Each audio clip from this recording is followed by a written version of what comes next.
Madame Farceuse. Madame Bonheur regarda par la fenêtre et pensa à toutes les catastrophes de la semaine. Il y en avait eu beaucoup, vraiment beaucoup. Quelques-unes des catastrophes n'étaient pas trop graves, comme les cordes de la raquette de tennis de Monsieur Grognon, transformées en spaghettis. Et le dentifrice à la menthe qui remplaçait la crème dans les gâteaux de Monsieur Glouton. Yoc! Un gâteau au dentifrice. C'est comme un gâteau de dentifrice. T'as vu la tête qui fait? Ça doit vraiment pas être bon.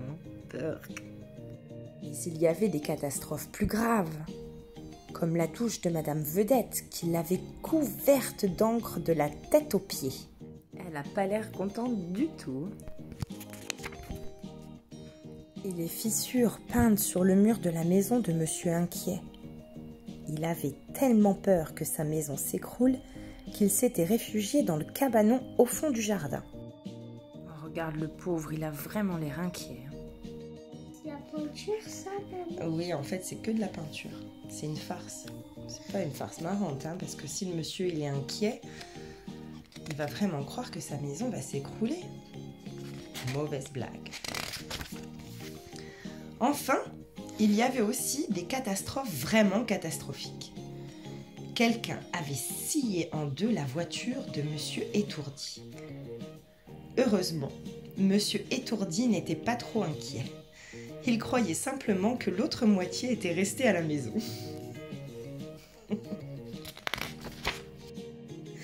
Quelqu'un s'était glissé dans la maison de Madame Proprette pendant qu'elle était en vacances et avait ouvert tous les robinets. Madame Proprette était très contrariée. Ça alors? Elle n'a pas essayé de fermer la porte. Bah non, c'est qu'elle l'a ouverte. Et quand elle l'a ouverte, il y a toute l'eau qui s'est échappée. Non, je dis quand elle a parti, elle a ouvert la porte et après elle était bonne. Et après elle a oublié les robinets.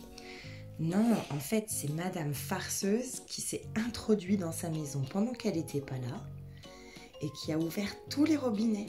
Ils étaient bien fermés, les robinets.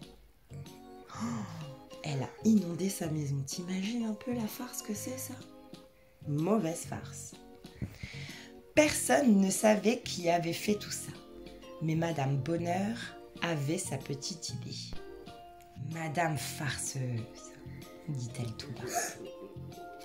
Elle a trouvé. Les farces de Madame Farceuse n'étaient pas drôles.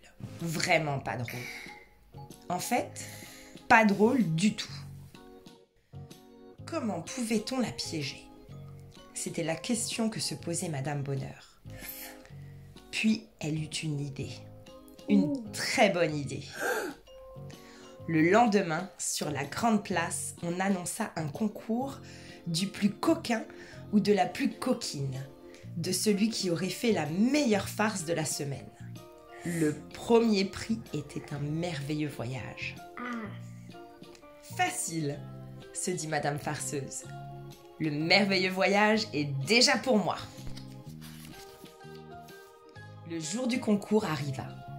À midi, une grande foule était rassemblée. Une scène avait été montée au milieu de la place. Madame Bonheur demanda le silence. Chaque concurrent, expliqua-t-elle, viendra sur scène et décrira sa meilleure farce. Puis, le jury annoncera le gagnant. On commence par Madame Farceuse. Madame Farceuse était impatiente de monter sur scène. Elle était très excitée. Elle avait passé toute la nuit à choisir sa meilleure ou sa plus méchante farce. Mais elle avait eu du mal à se décider. Donc, elle décida de les décrire toutes. Les cordes en spaghettis, de la raquette de tennis de Monsieur Grognon, la maison de Madame Proprette, en détail. Elle s'était tellement laissée emporter qu'elle ne remarqua pas que la foule était devenue silencieuse et que les visages avaient changé d'expression. Oh, ils n'ont pas l'air contents, hein. Ils sont furieux. Non, et il aimait pas quoi. Madame Farceuse, elle faisait à tout ce qui... À tout le monde. Ouais. Oui. Bah oui, forcément. Madame Bonheur était la seule à avoir le sourire. Un sourire moqueur. Et tout à coup, Madame Farceuse se rendit compte qu'elle s'était fait piéger. C'était seulement une blague, dit-elle en bégayant. Avez-vous autre chose à dire ? Demanda Madame Bonheur. Je suis désolée. Ce fut une bonne leçon. Madame Farceuse mit du temps à réparer toutes les catastrophes et à nettoyer la maison de Madame Proprette. La voiture de Monsieur Étourdi ne sera plus jamais la même. Heureusement, il a oublié à quoi elle ressemblait. Madame Farceuse ne recommença plus jamais. Quelqu'un d'autre pourrait en dire autant. Monsieur Farceur, qui s'éloigna furtivement de la place et rentra discrètement chez lui, où il poussa un soupir de soulagement. Au revoir les amis, bravo Kido. Au revoir. Au revoir.